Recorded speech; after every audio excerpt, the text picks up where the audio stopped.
2 dan rekan saya Zahra Effendi dengan NIM 2023-1095 pada mata kuliah Ilmu Gizi dan Kesehatan dengan dosen pengampu Bapak Arif Mutakin, MPD. Nah, pada kesempatan kali ini kami akan membahas mengenai isu-isu gizi di Indonesia.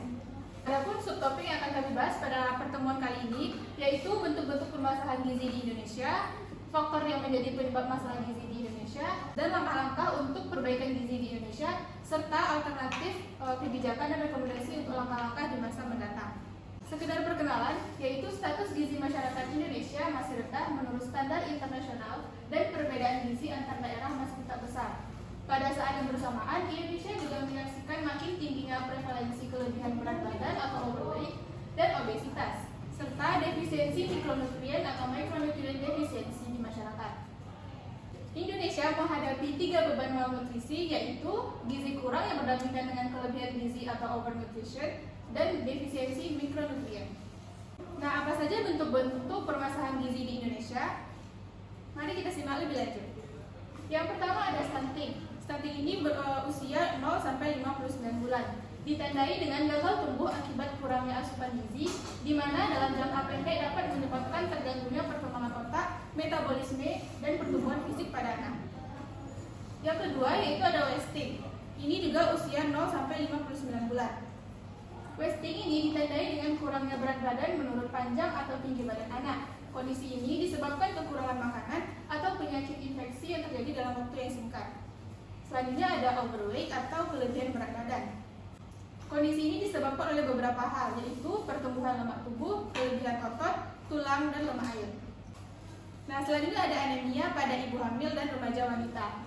Anemia ini sebagian besar disebabkan oleh defisiensi zat besi dan juga terkait dengan defisiensi mikronutrien lainnya seperti vitamin A, asam folat, dan vitamin B12. Selanjutnya yaitu obesitas. Obesitas kondisi di mana lemak yang menumpuk di dalam tubuh sangat banyak akibat kalori masuk lebih banyak dibandingkan dengan yang dibakar. Selanjutnya itu ada underweight. Keadaan di mana seseorang memiliki berat badan yang indeks massa tubuhnya berada di bawah normal, yaitu di bawah 18. Nah, apa saja faktor penyebab permasalahan gizi di Indonesia?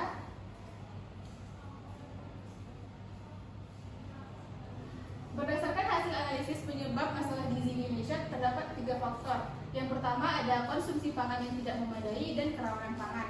Yang kedua, akses yang tidak memadai terhadap pelayanan kesehatan, serta minimnya akses air bersih dan sanitasi. Yang ketiga, terkait dengan praktik PMBA dan minimnya asupan makanan ibu serta praktik perawatan ibu dan pengasuhan anak yang kurang optimal.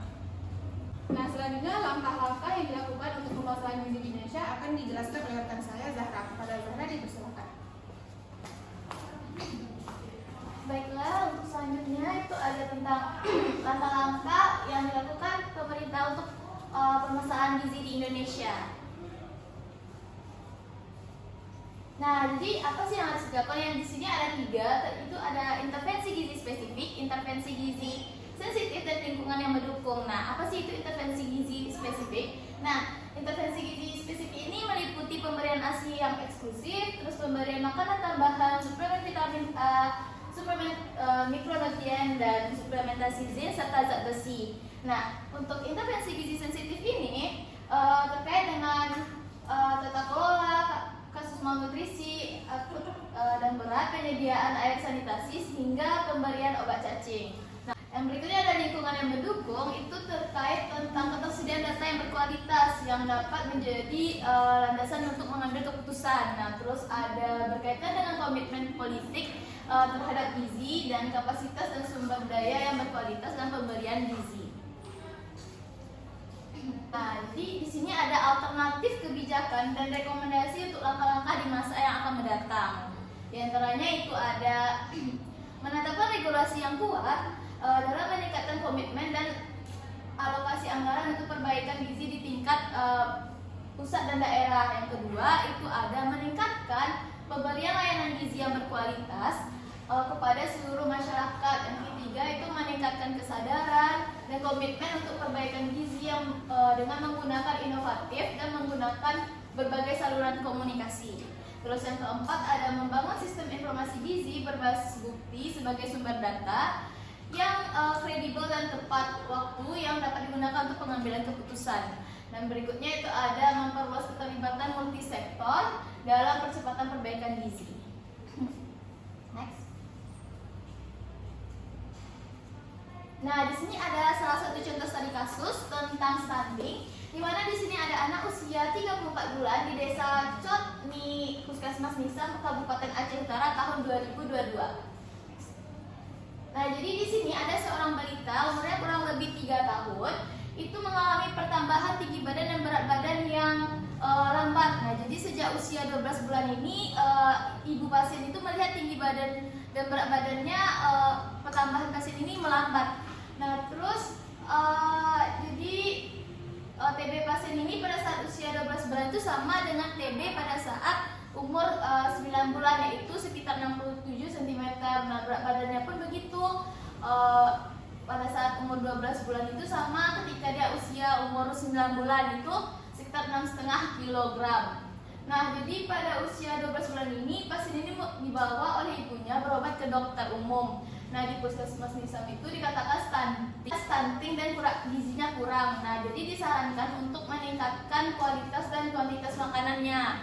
Nah, pasien ini memiliki riwayat susah makan. Pasien juga biasanya makan 2 hingga 3 suap kepala di ibunya.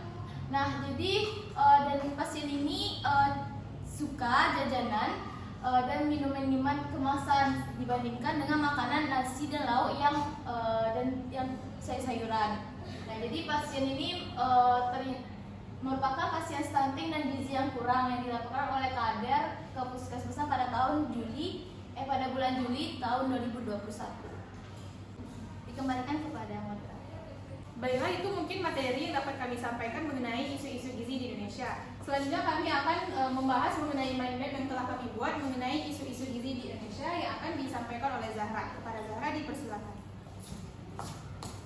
Baiklah, di sini saya akan menjelaskan tentang mind map isu-isu gizi di Indonesia. Nah, jadi tadi sudah dijelaskan kan, kalau isu gizi di Indonesia itu umumnya itu ada 3 beban malnutrisi, yaitu ada gizi kurang, kelebihan gizi, dan defisiensi mikronutrien. Nah, jadi ada beberapa bentuk permasalahan gizi itu seperti stunting, ada wasting, ada overweight, anemia pada ibu hamil, obesitas, serta underweight atau gizi kurang. Nah, apa aja sih faktor dari penyebab dari masalah gizi ini? Yang pertama itu seperti yang sudah dijelaskan, itu ada konsumsi pangan yang tidak memadai dan kerawanan pangan. Terus ada akses pelayanan kesehatan yang kurang memadai dan minimnya air bersih serta sanitasi, dan minimnya asupan makanan ibu serta praktik perawatan ibu yang pengasuhan anak yang kurang optimal. Nah, terus di sini ada juga langkah-langkah yang diambil untuk perbaikan gizi di Indonesia. Itu ada intervensi gizi spesifik, intervensi gizi sensitif, dan lingkungan yang mendukung. Nah, ada juga alternatif kebijakan dan rekomendasi untuk pencegahan permasalahan gizi yang di masa yang akan mendatang. Ada juga alternatif kebijakan dan rekomendasi untuk menghadapi permasalahan gizi di masa mendatang. Yang pertama itu ada menetapkan regulasi yang kuat dalam meningkatkan komitmen dan juga meningkatkan pemberian layanan gizi yang optimal dan berkualitas, dan meningkatkan kesadaran dan komitmen untuk perbaikan gizi, dan membangun sistem informasi gizi berbasis bukti sebagai sumber data yang kredibel, dan memperluas keterlibatan multisektor dalam percepatan perbaikan gizi. Nah, mungkin itu saja penjelasan tentang mind map dari saya. Dikembalikan kepada moderator. Baik, terima kasih kepada Zahra. Selanjutnya kami akan menjelaskan mengenai poster yang telah kami buat. Nah, di sini kami membuat poster mengenai Yuk Cegah Stunting pada Anak. Nah, adapun stunting ini juga berhubungan dengan peningkatan kerentanan anak terhadap penyakit dan juga berpengaruh pada perkembangan otak pada anak. Sebelumnya kami akan membahas tentang apa itu stunting. Stunting merupakan kondisi gagal tumbuh pada anak balita akibat kekurangan gizi kronis, terutama pada 1000 hari pertama kehidupan. Anak stunting cenderung lebih pendek daripada usianya. Nah, apakah kamu tahu diperkirakan ada 149 juta anak-anak di seluruh penjuru dunia yang mengalami stunting. Sekitar 37% atau 9 juta anak-anak di Indonesia mengalami stunting. Kemudian stunting dapat dicegah pada 1000 hari pertama kehidupan. Nah, adapun tanda atau gejala yang dihadapi yaitu pertumbuhan yang melambat, tanda pubertas terlambat, pertumbuhan gizi melambat, wajah terlihat lebih muda daripada usianya, kemampuan berpikir dan memori yang sangat rendah, serta lebih mudah terkena penyakit degeneratif. Adapun pencegahan terhadap stunting ini, yang pertama memenuhi kebutuhan gizi sejak hamil, yang kedua ada beri ASI eksklusif selama 6 bulan, dampingi ASI eksklusif dengan MPASI sehat, kemudian pantau tumbuh kembang anak dan selalu jaga kebersihan lingkungan. Mungkin itu saja pembahasan dari poster tentang stunting. Indonesia sehat, bebas stunting. Sekian presentasi dari kelompok kami. Mohon maaf apabila terdapat kesalahan dan kekurangan. Kami akhiri dengan Assalamualaikum Assalamualaikum warahmatullahi wabarakatuh.